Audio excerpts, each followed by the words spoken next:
On aime trop les débats sur le réseau bleu autour de la parole de Dieu, alors que cette vérité tant recherchée c'est Jésus-Christ. Le Saint-Esprit prend de ce qui est de lui pour nous communiquer. L'exercice de la lecture quotidienne de la parole de Dieu ainsi que l'intimité avec notre Abba Père nous ouvre l'esprit et nous donne les clés pour connaître les profondeurs de Dieu dans un esprit d'humilité et d'édification du corps de Christ. L'Église finitive et primitive sont identiques, car tous étaient d'un même cœur pour la grande commission.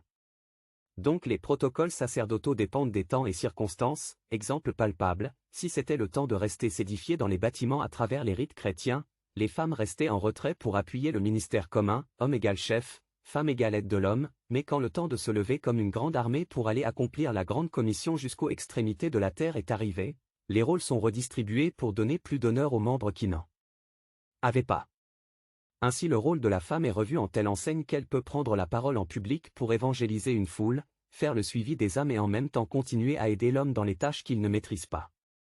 Ces contributions de la gente féminine étaient moins visibles mais très importantes, confection des rideaux pour le tabernacle, utilisation des miroirs des femmes pour la confection de la cuve d'airain dans le parvis intérieur du temple, confection des gâteaux et pains de proposition.